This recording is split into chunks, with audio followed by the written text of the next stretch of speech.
seminar. As you can see, we're going to record the meeting. So I hope that's okay with everybody who's online. I'm really excited to listen to Al Thorpe. He's an amazing human being and a wonderful member now of Moondani Balluk. Al will probably introduce himself a bit deeper, but he's Gunai, Yorta Yorta, Gunditjmara man. Previously used to work at University of Melbourne until we stole him away, and I'm really happy that we did that. He's now a member of Moondani Balluk as the Alma Thorpe Senior Research Fellow. He's also almost completed his PhD on Aboriginal health ethics. And so we'll keep nagging him till he gets across the line on that. He has been a member of the Victorian Treaty Assembly for the last 3 years and has put his hand up to run again for the next 3 years. So we're hoping that he gets into that again, because I think the work of the treaty has outlined and put forward some really great ways of working in Victoria for Aboriginal people in terms of treaty and truth telling and voice. So on that note, and also to let you know that we will have some question time at the end of the presentation. So I'll hand over to Al to take us through his presentation. Thank you, Al. Thanks, KJ, for that introduction. First, I think I want to just acknowledge country. So I want to acknowledge the Wurrundjeri Woi Wurrung people as the traditional custodians of the land that I'm on, of their clans, Moondani Balluk, Wurrundjeri Balluk, Wurrundjeri Balluk, and Balluk. And I recognise all our ancestors and our elders, past and present. I'm connected to the Wurrundjeri Woi Wurrung through my ancestor, Alex McRae Briggs, so I've got a personal relationship, ancestry. And I pay respect to all traditional custodians of the land and the land of the Wurrundjeri Woi Wurrung specifically.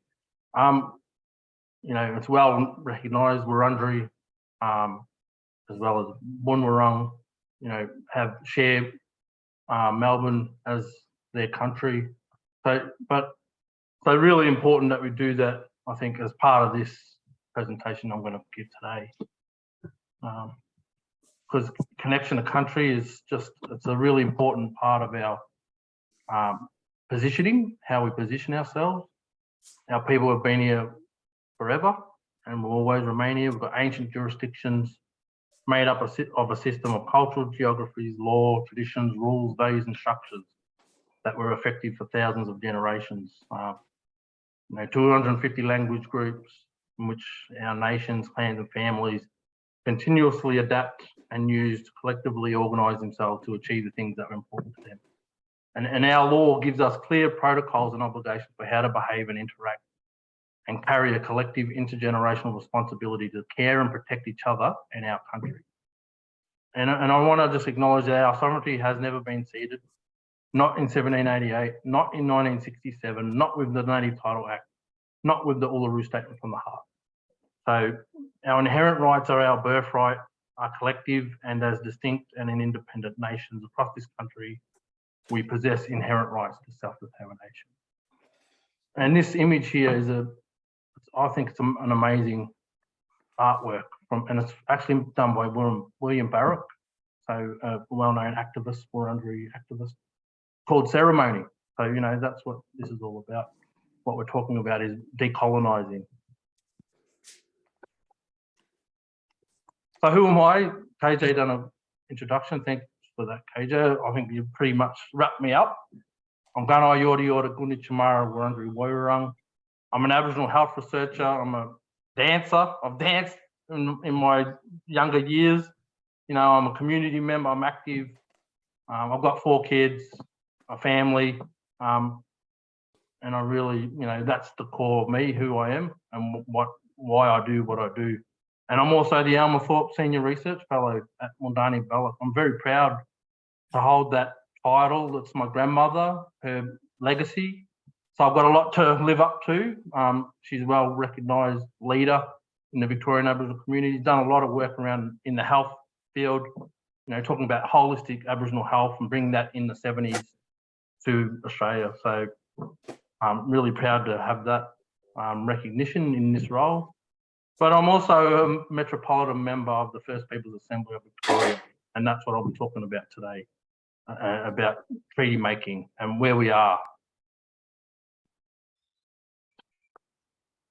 I also just want to thank Chris, Son, and KJ, Moondani Balluk for giving me this opportunity today to present. I want to make sure that I really clearly position myself as one of the researchers at Moondani, but all the other different roles that I bring into this space. And so what we're talking about is, where do Aboriginal people fit in this country? Where is our place? And then we have to look at ourselves as a nation, as a state, when we do that, when we reflect on that in our current place. So what we're going to talk about is the history of colonisation. We're going to talk about Indigenous rights and activism, and then what can treaties and truth-telling and voice do in that space? How can we use those tools that we have at our disposal now? So you're talking about sovereignty, self-determination, decolonising, all of these themes and concepts that are out there that have been around for a while now, but we can actually start to put them into practice. It's a challenging time, but it's an amazing opportunity too. I just want to make sure that everyone understands the potential that we have right now, and where we're at in terms of what we can do together, as Aboriginal people, non-Aboriginal people. It's a turning point for our collective future. So a lot of opportunities for all of us, not just for Aboriginal people. So that's my big welcome, big introduction. That's my country there. That's where I'm connected to in Victoria. But obviously got relationships all across this state. I'm probably well in the middle age now, so I've had a bit of experience being around community, growing up amongst families. So, I've got a lot of relationships on the ground. And this is my country, that's what we're talking about when we're talking treaty. We're talking about our country and our connection and the importance of that. So they're all different parts of my country. Now, today, this is an outline. Who are the First Peoples of Australia and Victoria? What's the impact of colonisation?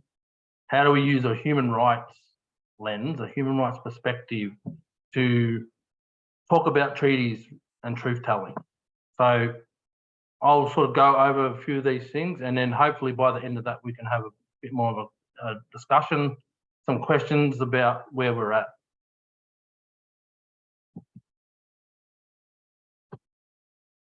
So I'm just going to start from here because I'm not sure what people know already, but there's over 500 languages in Australia. There's the diversity of our groups is immense. You've got different clans and tribes, different kinship systems, the languages, the different environments, different ceremonies, different moieties and totems, different cultural systems. So it's really important to recognise that and understand that when we're talking about treaties, because that's the amount of relationships that you have to create. We have to build relationships with every one of those groups because they have a self-determination, a right to that, and a right to actually organise as groups that they acknowledge as important to them culturally.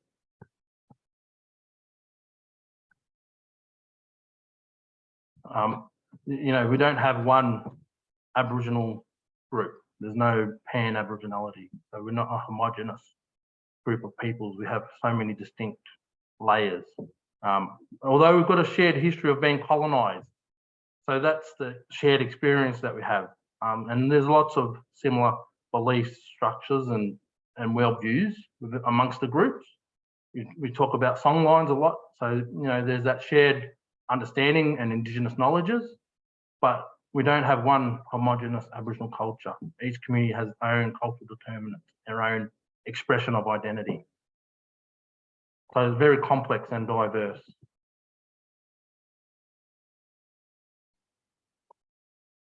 And, Victoria is no different. We've got at least 38 groups, at least 38 language groups in Victoria. And some of those groups have been genocided. They don't exist anymore. There's no survivors, no remaining people in some of those groups. It's just a legacy of colonial settlement.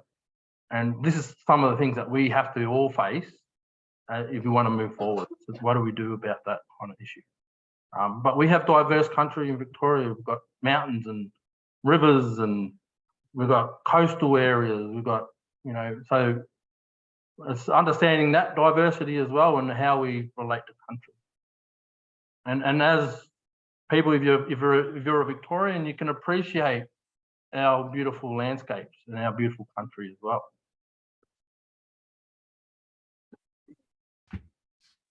But what we're talking about is the impact of colonisation, the history of this country. I really hope a lot of people know about this project from the University of Newcastle. It's a project around mapping all of the massacres in Australia, and I think this is going to be a really important piece of work for the Yoorrook Justice Commission, which I can talk to a bit later on. But this needs to happen. We need to face this. We need to talk about this to be able to heal from it and to be able to move forward. And then that's how we can move together. But they're trying to identify every known frontier massacre site in Australia, and that can be verified with evidence.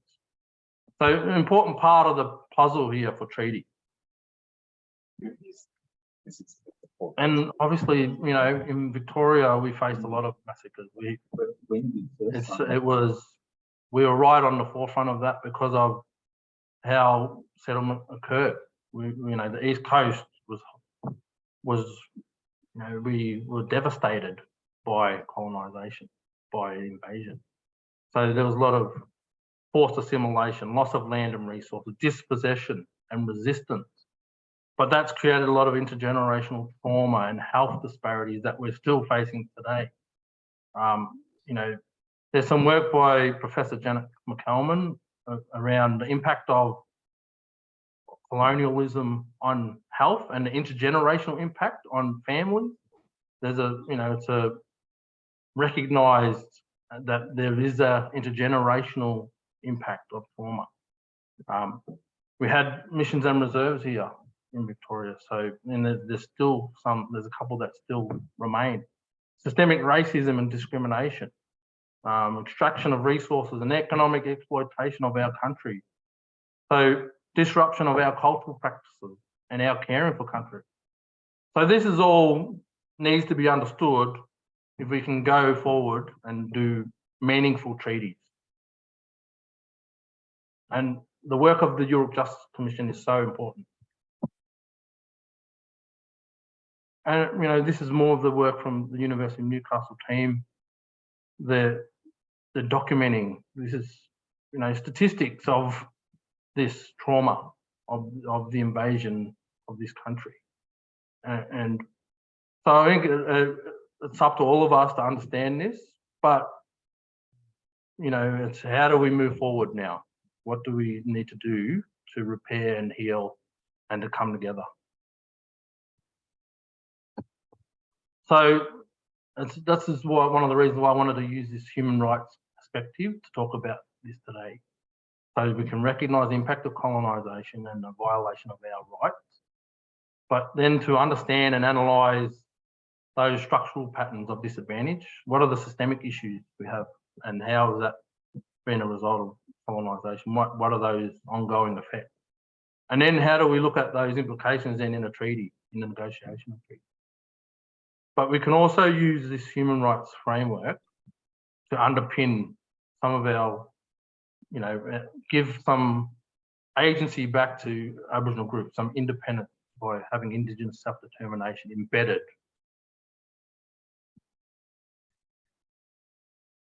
and this is a quote, I think it really demonstrates the impact and the impact on our health and what colonisation has done for Aboriginal people in Australia and the lingering effects of that. So the UNDRIP, hopefully a lot of people sort of know a bit about UNDRIP, a global human rights instrument, which was originally rejected by Australia, New Zealand, USA and Canada. But it's this comprehensive framework that we can use to advocate for the protection, survival, dignity and rights of Indigenous peoples. And Australia has endorsed it in 2009.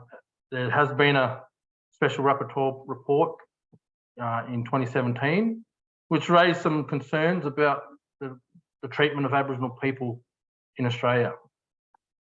So, you know, there's some instruments there globally that we can use too, to scrutinise the process and to bring into our treaty discussion. I think there's evidence already here of what we can do. There's recommendations from this actual report. You know, and they're talking about voice. They're talking about having a, you know, being embedded in the Constitution, but treaty and truth telling. So these things that we need to embed to be able to move forward, to be able to activate our rights. And to be fair, we have progressed some of this stuff. There's movement, right? This is the you know, promising thing. This is what's, we have opportunities right now.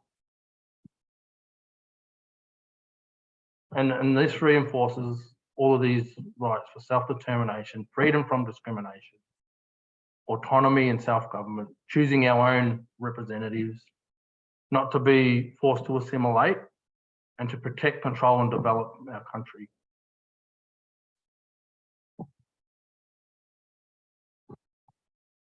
So thinking about that, you know, Aboriginal people before colonisation, the complex diversity of our peoples, and then, you know, a human rights lens, what's happened historically around treaties and representation.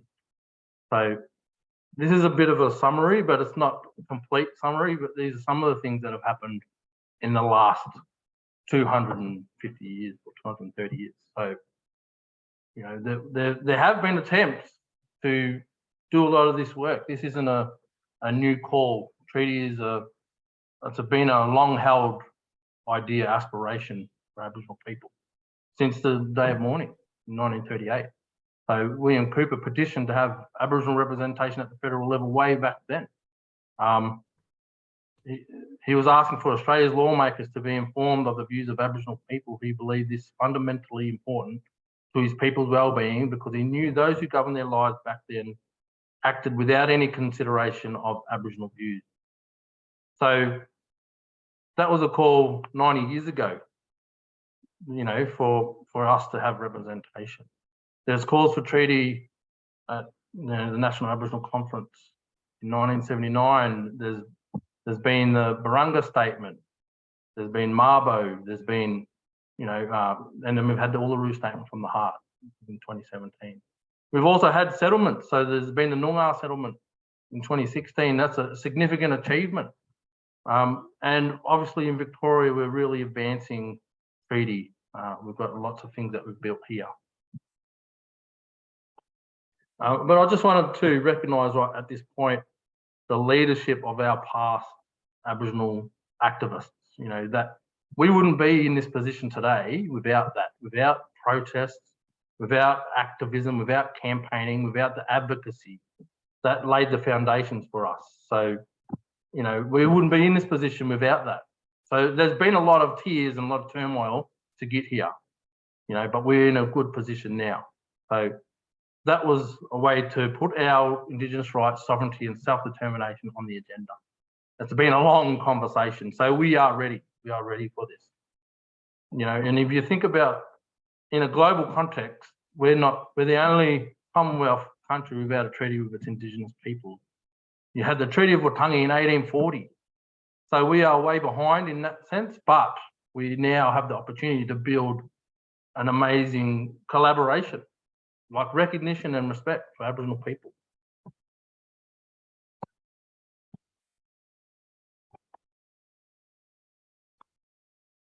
Here's a depiction of the Batman Treaty, the illegal attempt at treaty with members of the Kulin Nation who weren't aware of what they were signing. So this attempt to just land grab, but that could be interpreted as recognition of Indigenous sovereignty too. That was circumvented by the Crown and upheld the lie of terra nullius. So you know this is what's happened historically here. The Uluru Statement. So I think this is the hot topic right now. There's the conversation is happening. There's campaigning around this, around being embedded in the Constitution. But it has had challenges. I think it struggled to get the grassroots contingent to support. I think there's been some issues with the process. The media has been pretty disappointing the way that we've been played off. I think we've been exploited through the media. The way the political agenda has been, you know, I think it's created this divisive arena for this conversation, for this discourse. So it's made it really challenging because we're discussing really important concept, voice, treaty, truth, which is, you know, aims that we've had for a long time. But I think the way it's been presented has created some kind of some backlash. So they haven't been able to get that grassroots support which is needed. I think it's really important that we really understand what we're actually trying to achieve here with the Uluru Statement and what we've done in Victoria around those themes.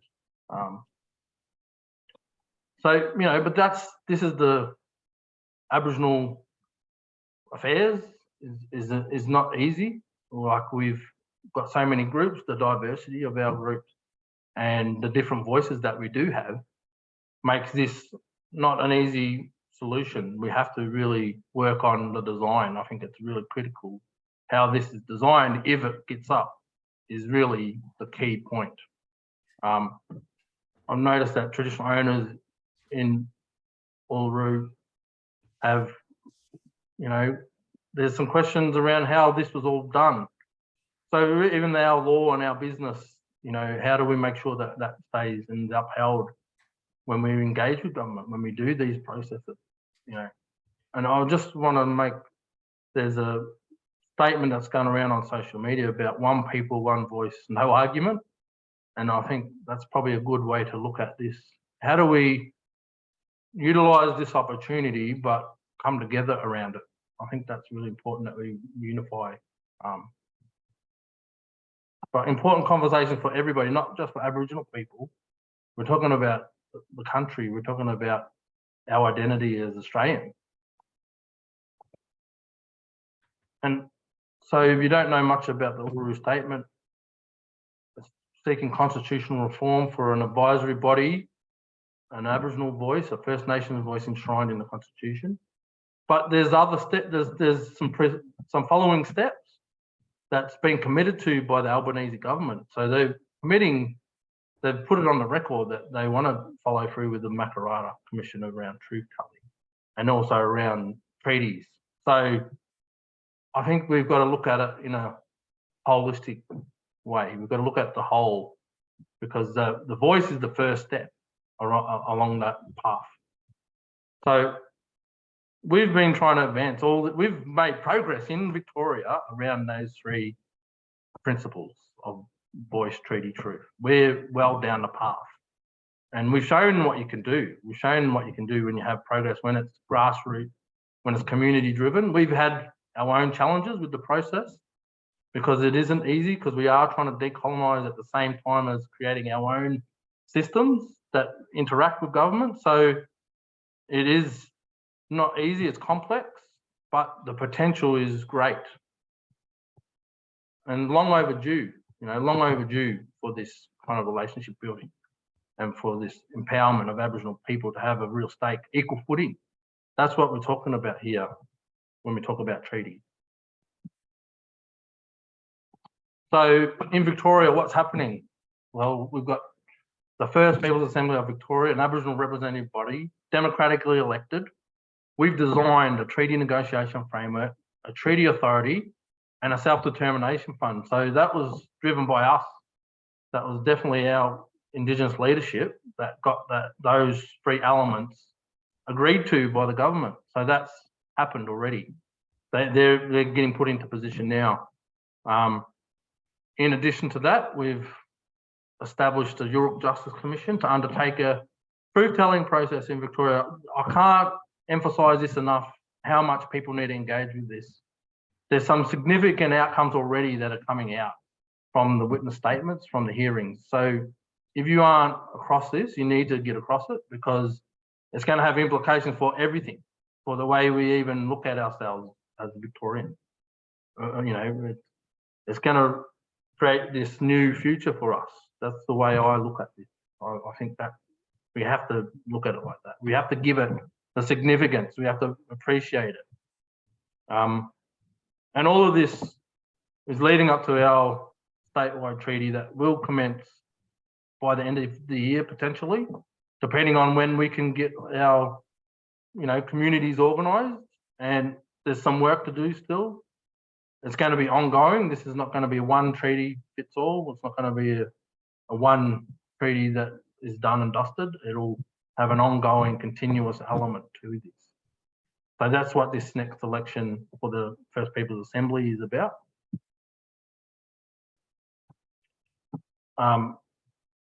Just wanted to put this up. If people haven't sort of looked into what treaties are, there's, it's about agreement making, basically, under international law usually.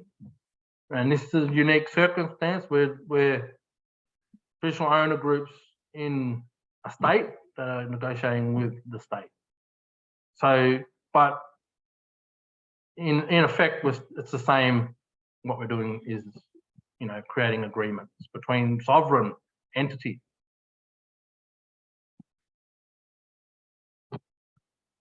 And so there's been a few steps along the path. Some of the dialogues for constitutional recognition have triggered the debate and created this opportunity for treaty in Victoria. There was a self-determination forum held in 2016 where the government committed to discussing treaty, and this is where we've ended up. So, that was called for in Victoria by, the Aboriginal community, and we've got commitment by the government to do that.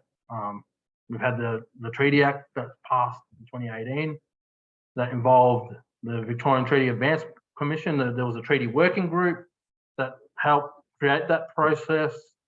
And then we've had now the First Peoples Assembly of Victoria that was elected in 2019 to actually build the framework, which will involve, calling on a truth-telling process.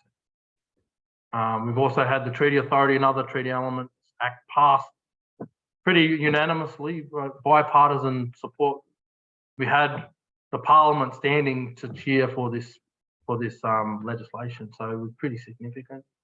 Only one member was sitting, so I think it shows you the groundswell of support we have that we're getting. We've also had agreement reached on the fund and the treaty negotiation framework, so all the pieces are being put together. And we're talking about we're on this path towards addressing past injustices and building a better future for all Victorians. Right? This is really exciting, momentous occasions that we're trying to build towards here. But not easy. Hasn't been an easy process, and a lot of weight on the shoulders of the members of the assembly, members of the community, to actually try and get this working and get it coming together to do that. Hi. Hey guys. Oh, thank you. No worries. Someone's on the line there, but I'll just let them go.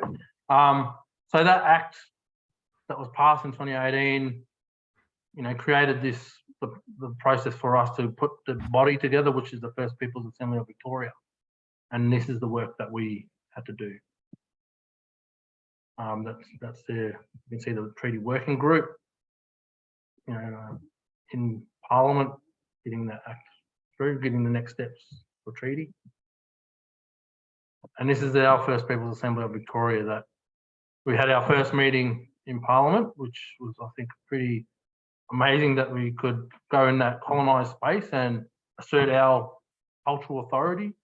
And so I think it was a pretty big moment for all of us and for all Aboriginal people.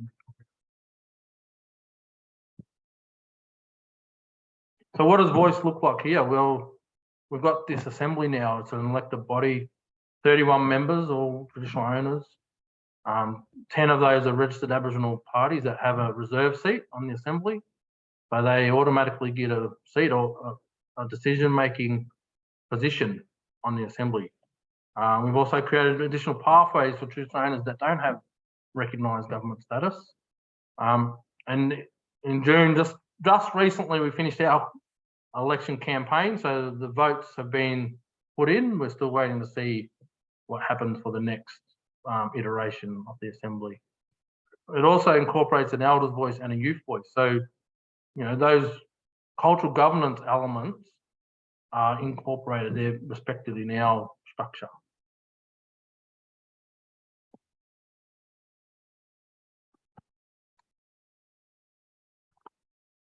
Just another photo.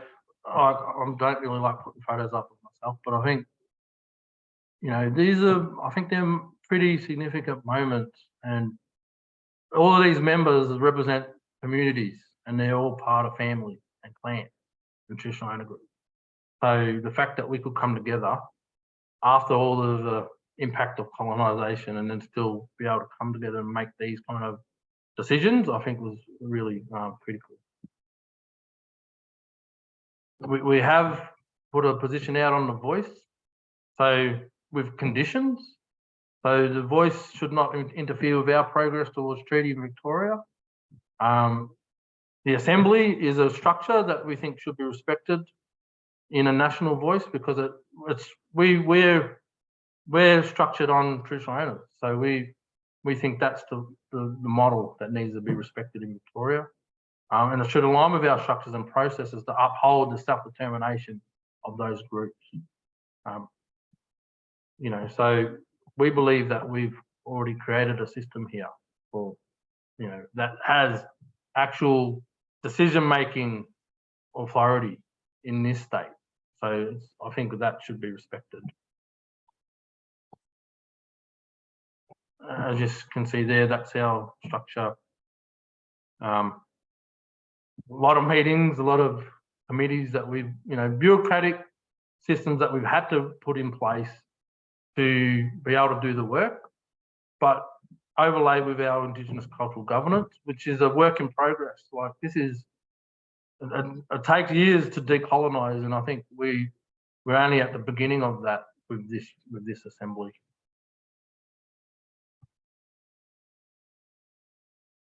And, you know, we're broken up into different regions. So we've got 5 regions, and with members across those regions elected, as well as, you know, reserve seat holders. And we've also got a male-female gender equity. So that's, you know, part of the structure, the system of the assembly.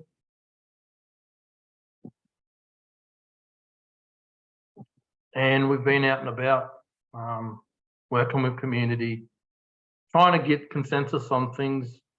You know, we've been doing this over a pandemic, you know, when you're so really hard work, but we've been committed to that cause, but it hasn't always been easy. But getting out on country was the best healing, I think, too, for all of us. And so that was when it was easier for us to make decisions, when we're together and we can interact with our own, you know, our beautiful bush and our landscapes, our cultural landscape.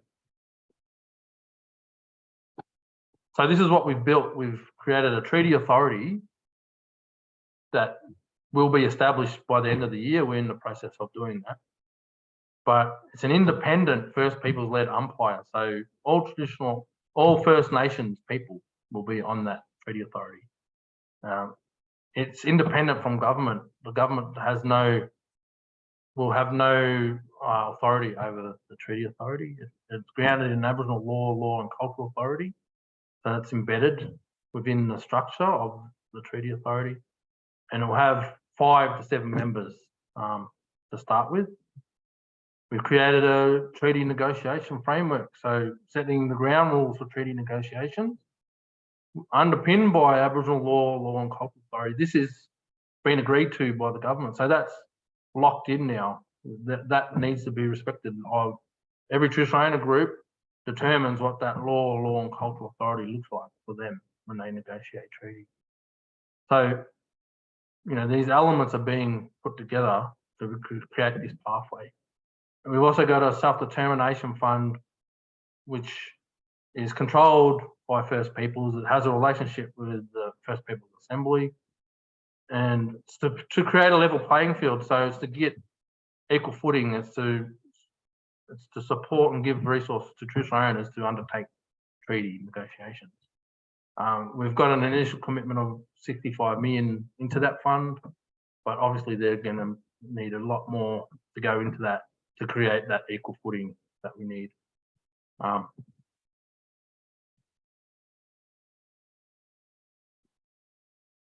And you know, it's a public charitable trust, that self-determination fund, and its 2 main purposes are to help support traditional owner groups during treaty negotiations, but also to build prosperity for future generations. So it has a dual aim to be this sustainable investment in our community.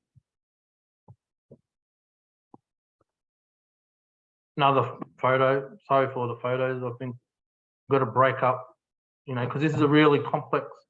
There's a lot of information. This is where the real stuff happens when we come together.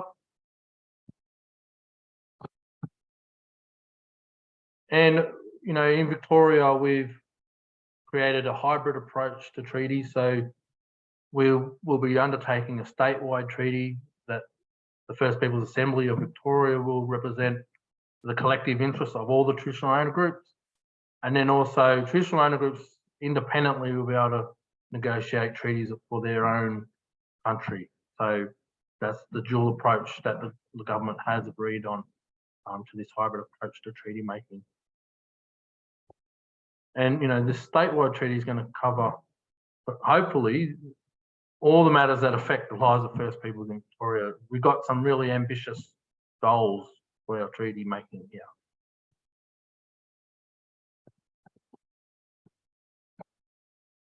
So, you know, if you put it all together, this is, you know, a bit of a diagram of what it looks like. But always Indigenous led, always of our community, the ones that are making the decisions to undertake or go into these processes. So empowerment and self-determination is at the core of this. So right now, this is where we're at. We've held elections to try and get the next assembly ready to negotiate a statewide treaty and have a representative decision-making body that can make decisions on First Peoples issues. So everything is on the table for this statewide treaty and traditional ownership.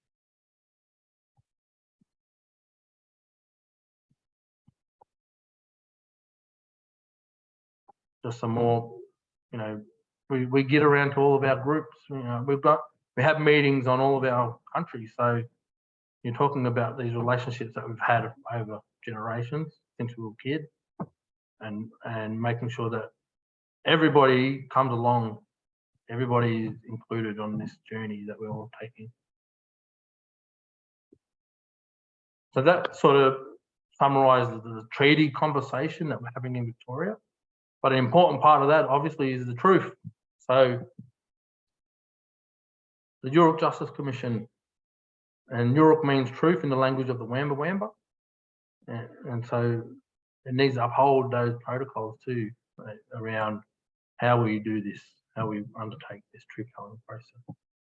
And that's just the image of the commissioners that were appointed to the Yoorrook Justice Commission. So they've got a really important role.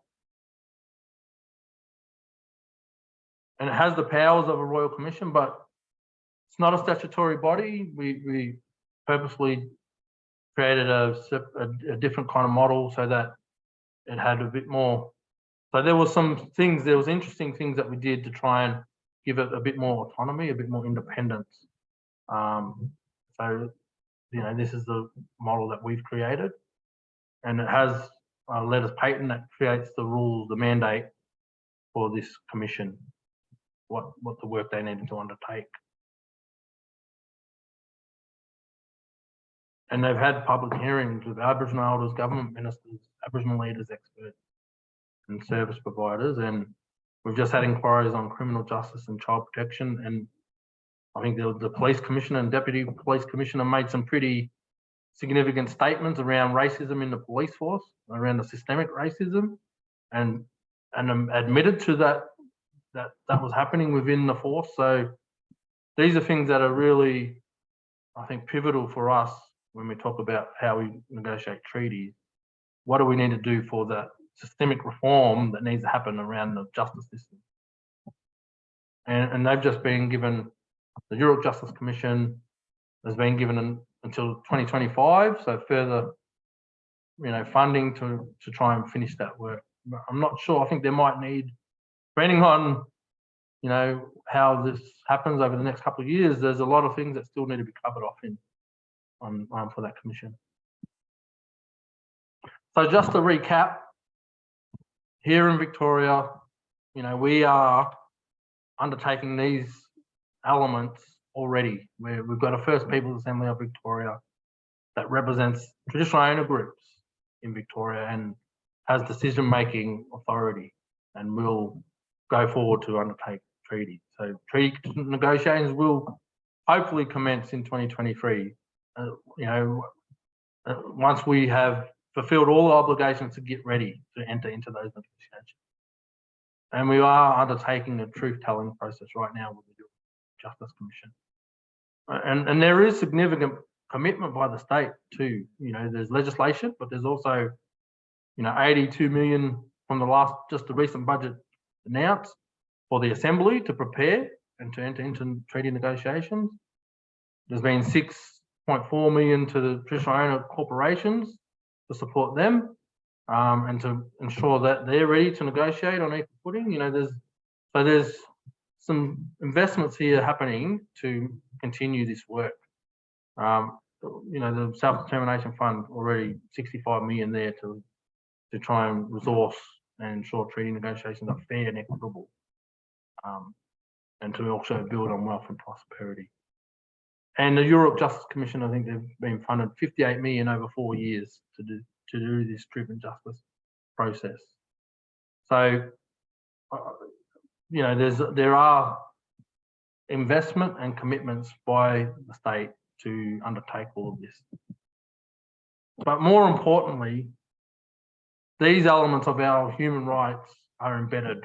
So sovereignty is, we've talked about it endlessly around how we haven't ceded our sovereignty. So it's in the Treaty Act, and it's to be determined by traditional owners through the treaty process. By undertaking this, we don't cede our sovereignty. We've done work around that in the Assembly, because there's obviously been concerns around that in our community around, does this, if we undertake treaties, will we cede our sovereignty? And the answer is no. We've also made sure that self-determination is upheld through this. It's embedded by the equal footing through the Self-Determination Fund and the structures that we're building that respect traditional owner groups' decision-making. And Indigenous law and cultural authority is throughout all the bits of work that we've done. So obviously that's ongoing. We're still, some of our groups have been so decimated that we're rebuilding some of those laws. We're actually looking at how do we do that in a modern society. So but it's up to us. It's determined by us. I think that's really important to understand. And I just want to make a note of, this huge journey that Aboriginal people have been on, from oppression and the struggle, resilience, all of the activism and protest, to have our own self-determination, to be empowered, and now we're on that path, and we are committed. We've invested in this process as Aboriginal communities, and so we're going to rely on that to try and make the government accountable for upholding their end of the bargain. You know, we're going to commit. We know that there's always been challenges with holding government to account, but to be fair to our people, we have to make that. We've got to do that, because otherwise, you know, we're just accepting the current status quo, and I don't think we can ever do that. We have to always try and make government accountable by going through these kind of processes. 10 minutes, Al. Okay, thank you. The last couple of slides. So, huge opportunities around this, especially in Victoria. We're talking about all of these things here that I've got up on the slide. I won't go through them all, but you know, these are real opportunities. These aren't, you know, pie in the sky. This is what we're going to put to the government, and I think we've got the tools now to have a proper negotiation around that. And it's only going to help build our nation and build our, you know, our who we are as not just Aboriginal people, but as, you know, citizens of this country and of this state. I really love this photo. I've got my family, got kids, the next generation. This is what we're talking about. It's inspiring them to be part of this and to contribute. I think my kids are sick of hearing about treaty and all the conversations we've had, you know, with families and each other, and so they probably know a lot, you know, but it has a real impact. Like, it does create a weight too. So I think we've got to be aware of that, the responsibilities this creates, and we've got to build our next generation up to be able to take on these roles, because there are a lot of new roles now that we're going to have to step up to. I always like putting this up because it's my family, my community. This is who I am, and this is why I do everything I do. There's a link to some, you know, key websites if people want to. I can share this slideshow, but that is really the end of my presentation, and I'm not sure how long have I got. Okay, I won't worry about the video. I reckon we'll just have questions, eh? I'll stop there. I'll stop sharing. Cool. Thank you, Al. Thank you very much. Really appreciated your honesty and that history lesson that you gave. I think that was really important for you know, members of people who are listening in today.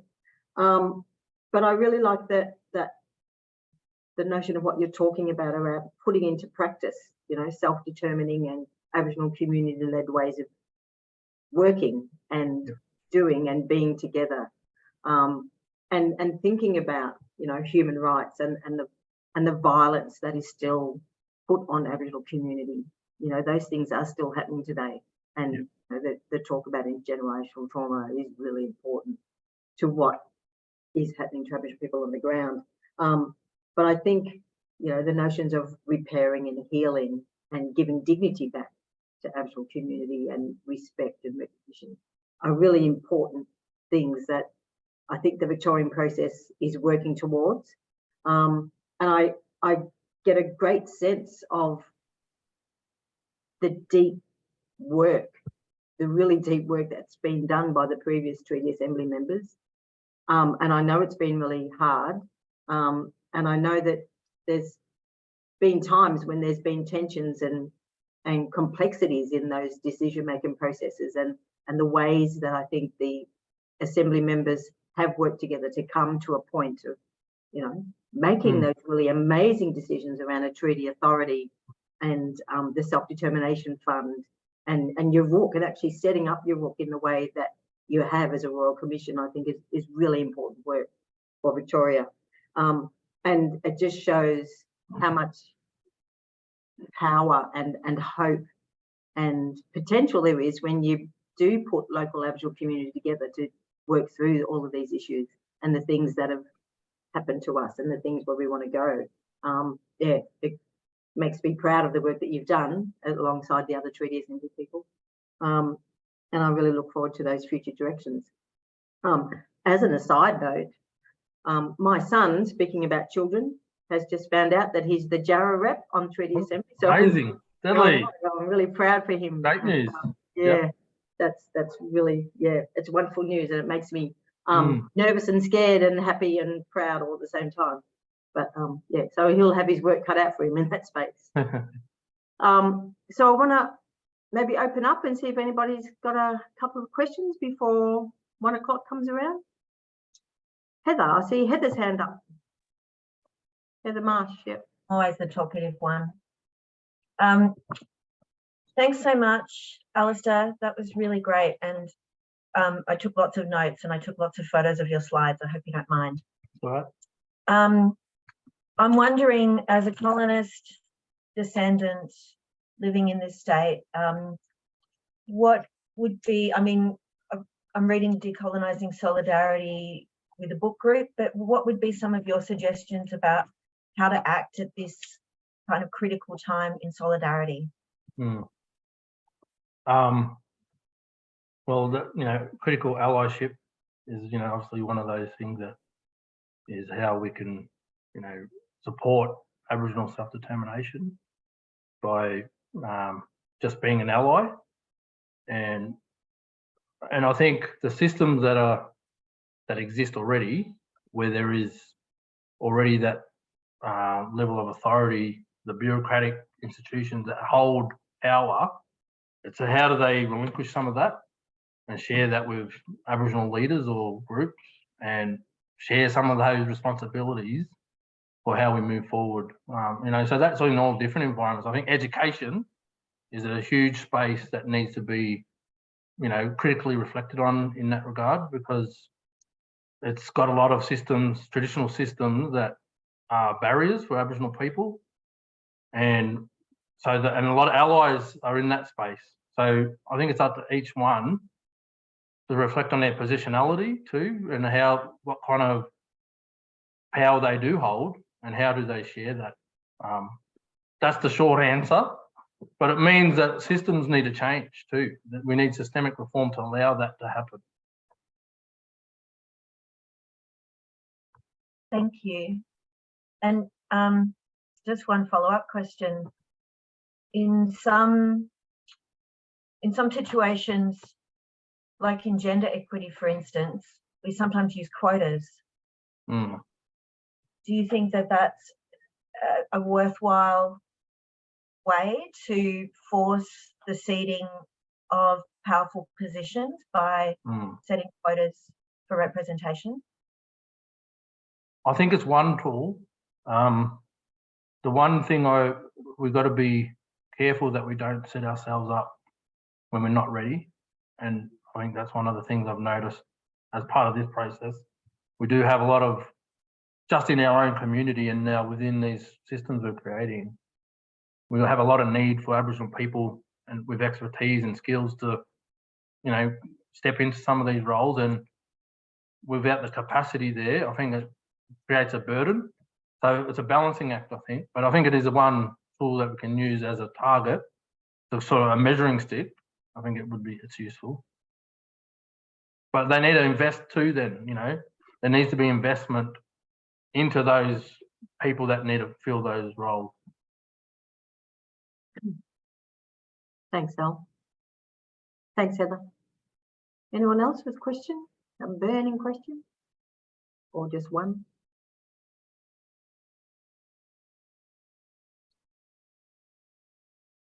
There's one hand up there. Bree. Hi, Bree. Okay, Jay. Hi, Alister. Thank you so much for that presentation. Just wondering, with the Yoorrook Justice Commission, there's obviously a lot of materials being created through that process, a lot of stories being collected, etc. I'm just wondering, what are the structures that will have been put in place or will be put in place for the future management of those materials, and is there an ownership for our Indigenous peoples regarding that materials and future access? Yep. Indigenous data sovereignty was a huge piece to that Yoorrook Justice Commission. We really recognise the importance of that, and groups that submitted information, how do they retain control over that? So there was instructions that we gave the Yoorrook Justice Commission around that, or advice, but obviously they're going to have to determine how that works and looks. But we did make a point to recognise that issue. But I think we've got systems. I'm a bit biased. We've got the Aboriginal History Archive at Moondani Balluk, really significant resource, Indigenous controlled, with systems already there that potentially could hold some of those materials. So I think that's a further discussion. But I would look at that as a model to actually do that. I also know there's keeping places in some communities where they can do it themselves. So it really will be up to them groups too, I think, as the process unfolds, especially when they're talking about specific, stuff on their country. But yeah, really important issue. Yeah. Thank you. I've just got one Thanks. final question too, if I Yep. may. And it's just relating to the University of Newcastle research that you referenced, and there was actually sort of no collection at this point in time, or of massacres within the WA state. And I mean, is that just a timing issue? Like the project just hasn't got to that point yet, or like? Yeah, and the lack of evidence. I think obviously we know that there's been massacres in WA, and I think it's a process that was a few years old, that shot, so that might have been updated now. It's an ongoing collection of that evidence. I know definitely there's instances over there, and we know the stories. So I suppose it's up to that group to make sure that they go and document it and record it. Thank you. Thank you. Thank you for your questions. And thank you very much, Elle, for your presentation. Everybody loved it. There's been some great comments in the chat. We will include the references and the video that Elle didn't get to show on the Sidran webpage, and the recording will also be available there. Thank you so much, Elle. It was really great. And thank you everybody for coming and listening in. And take care, everyone. Bye.